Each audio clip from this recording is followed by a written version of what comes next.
Hey, what's up? Paul Nee. I'm a professionallystrong.com. I want to help you become the best and strongest version of yourself. And in this video, we're going to talk about some concepts to help you figure out exactly how to achieve your fitness goals. And this is a continuation of our last few videos where we talked about helping you to figure out exactly what it is that you want, getting real clear, still clear with that stuff.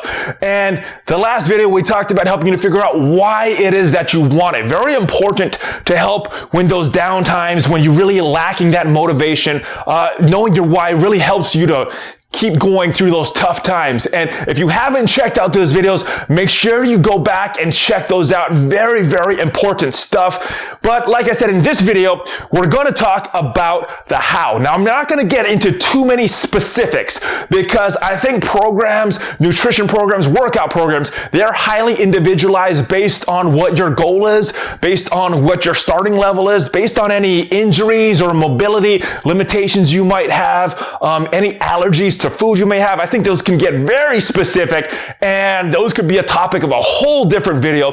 But in this one, I want to talk about the most important concepts in all of this stuff that if you just follow these, even if your program is not super specific, you will still get some results, still go in the right direction and make some progress towards your fitness goals. So when you're trying to achieve any kind of health and fitness goal, I think it comes down to three main areas: your workouts, your nutrition, and your rest and recovery. And you need all three of these things working in conjunction with each other to get you the best results. And if you do all three of these things really, really well, you can achieve some amazing, amazing results.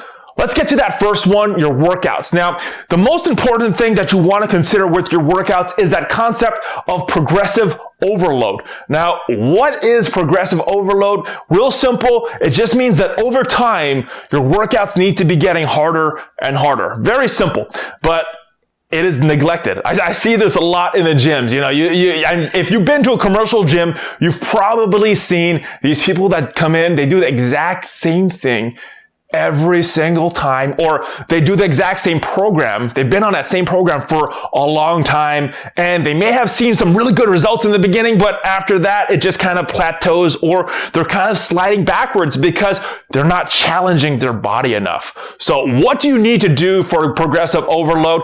It doesn't need to be every single workout getting harder and harder, but it just means that over time, it needs to get harder, because some days you're going to feel really good and be real strong and have a real kick butt workout, and then other times you're not going to feel as good and you're just trying to get through it. It happens. So there's going to be variations. You know, there's going to be lower intensity days, there's going to be moderate intensity days, and then there's those high intensity days where you're really pushing it. And it's going to go like this, but it should go up over time and not just remain stagnant, because if you're remaining stagnant, your body's not being forced to adapt. And it's these adaptations that really get you the kind of results that you want as far as your workouts. So what is it exactly that you should be progressively overloading in your workouts? Well, for most people, your workout is going to boil down to two main areas, and that is your resistance training and your cardio.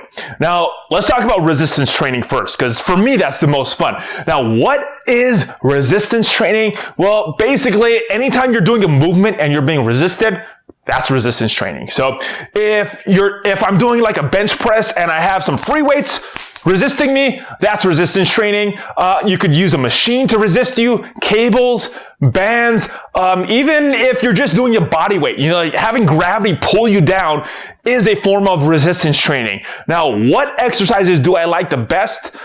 For most people, now this is assuming that there's no health problems, there's no injuries, there's no mobility issues or anything else that would limit this. But for most healthy people, I like compound movements, no matter what your goal is. Now, compound movements are these big exercises that are working many joints all at once, which means you're also working a lot of muscles at once. So this is going to help with strength. This is going to help with fat loss. This is going to help with muscle gain. It's going to help with every single one of these things. And that is why I like to use big compound movements. Plus, as far as time, if you're really limited as far as time, because you're working a lot of joints and a lot of muscles at once, you're your workout is a lot more effective. So what do I mean by cardio? Well, basically you're finding a way to engage your cardiovascular system. You're finding a way to get that heart beating a little quicker. You're working your lungs because you're breathing harder because of that. You're getting more blood flow throughout your body, and it's providing a lot of benefits to the body. Now, depending on your goal, if you're strapped for time, this may be something that you can cut out, but it still does provide benefits. So if you have the time, I still would recommend doing some form of cardio because it does work at heart. The heart is one of the most important muscles in the body. Now, what do I recommend for my clients? Normally, there's two different forms of cardio that I recommend to them based on their goals. The first is steady state, and the next is HIIT. Now, steady state, what is that? Well, basically, your intensity is around the same for the whole workout, and you're just doing it for a certain duration of time. I like to do this before a workout, just to get a little bit of sweat going before I get to my main workout. It's also very good for a lower intensity cardio day because, if you keep going high intensity for a long period of time, eventually your body's gonna burn out. So you want to vary your intensity with your cardio, and steady state is a very good low intensity cardio day. To get a lot of benefits though, you will have to go for a longer duration. I think the more efficient way to do cardio is with HIIT. Now, I wouldn't recommend this in a warm-up, but if you're trying to burn the most fat in the least possible time, I think the high intensity interval training is the best way to go. And it is high intensity, so it is difficult, but you're not going for a long period of time. Normally about 10 seconds to 30 seconds, just going as hard as you can, and then you get a rest period, maybe a minute, maybe less. Again, it depends on your goal, but this rest period could be just a total rest, or it could be a lower intensity. So you're going hard, and then you're going slowly. And that's a good way to do a HIIT. And this is really beneficial for fat loss. It's also really beneficial for someone that wants to improve their endurance. All right, so let's talk about your nutrition. Because whether or not you get to your goal, your nutrition is going to be a huge factor in that. The foods you eat, very, very important. Now, there's a lot of different ways you can do this. There's a lot of diets that work, and let me talk about some of the concepts from each one of these because whether you're gaining weight, losing weight, getting stronger, whatever your goal is, there's some key things that you need to consider and are universal to every single program. The first one is calories. Calories in, calories out, law of thermodynamics, and everybody has a certain amount of calories that they burn throughout the day, just moving around and your body running with your organs, your brain.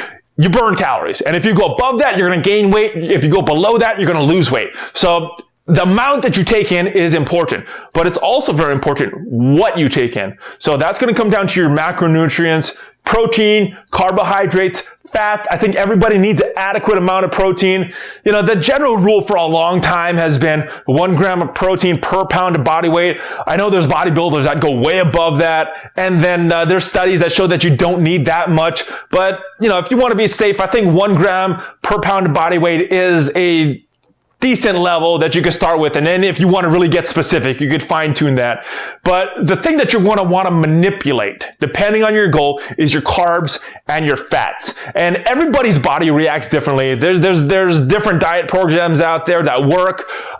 In general, lower carbs and higher fat if you want to lose weight, and then higher carbs and lower fat if you want to gain weight or get stronger. Because I think you do need carbs if you really want that top end max rep strength. So what else is there to consider when thinking about your nutrition? Well, the main thing is to not eat crap. Now, what do I mean by crap? Well, there is an anagram on the internet that I think describes it pretty well for the most part. I don't agree with the first one because it says C stands for carbohydrates.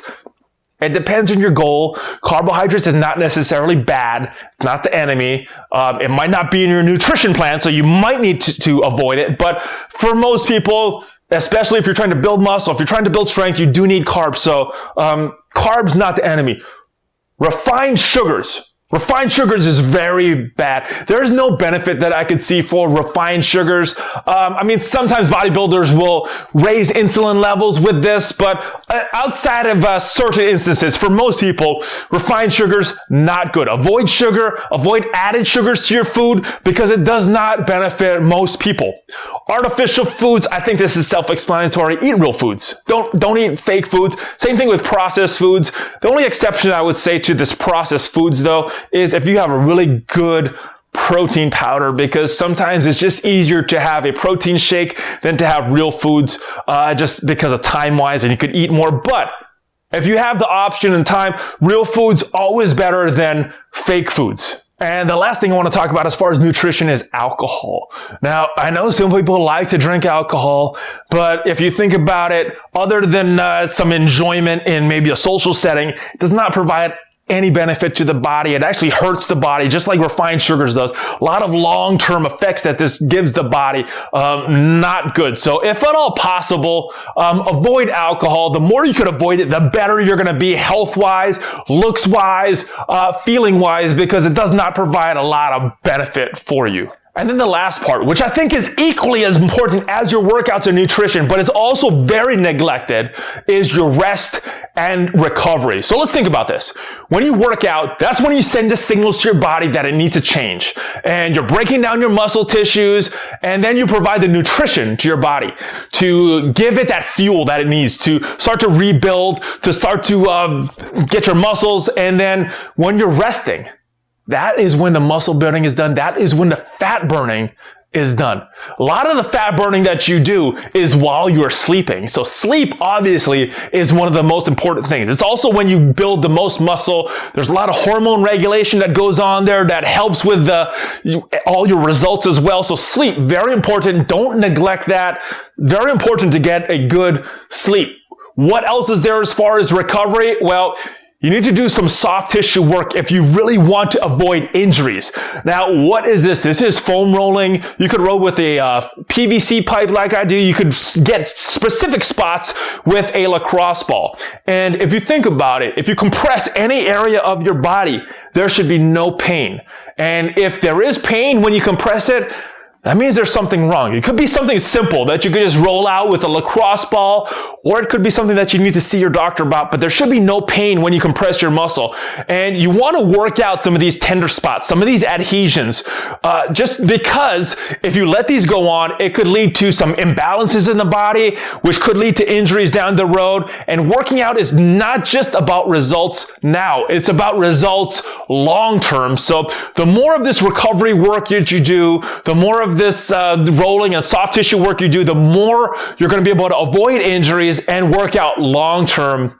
The other thing that we need to consider with your rest and recovery is the actual time between your workouts. Now, there are exceptions that you could work out more often, but for most people, the general rule is about 48 hours of rest between body parts. So if I'm working out on Monday, the next time I want to work that same muscle is probably going to be on Wednesday. Like I said, there are exceptions to this, but in general, you do want to give your body enough time between workouts so it can recover and you could get the maximum amount of results. So those are the main things you're going to consider when thinking about how you're going to get to your fitness goal. And those are, again, workouts, nutrition, rest and recovery. But there is one more thing, and that is, what is it going to cost you to get to your goal? And I'm not just talking about money, but joining a gym does cost money. Buying the right food does cost money. If you want to buy something that's going to make your life a little more convenient so that you could do those things, it will cost money, but that's not what I'm talking about. I'm talking about what sacrifices are you going to have to make in order to implement your plan. Going to the gym, it takes some time. You're going to have to sacrifice time from some other area of your life in order to go to the gym. Eating right. It's not always easy, especially if everyone around you is eating bad, or if all your coworkers are going out drinking and you say, no, I'm not going to drink this time. I'm going to have water instead. it's going to cost you something. It might cost you some enjoyment, might cost you something, to go to sleep early or do some recovery work. It's going to cost you time with other stuff. So knowing this, it is important. The reason that I think this is important is if you know what it's going to cost you before you even start, it will be easier when you start to have to make these sacrifices. So think about it. What is it going to cost you for you to implement your program? Write it down.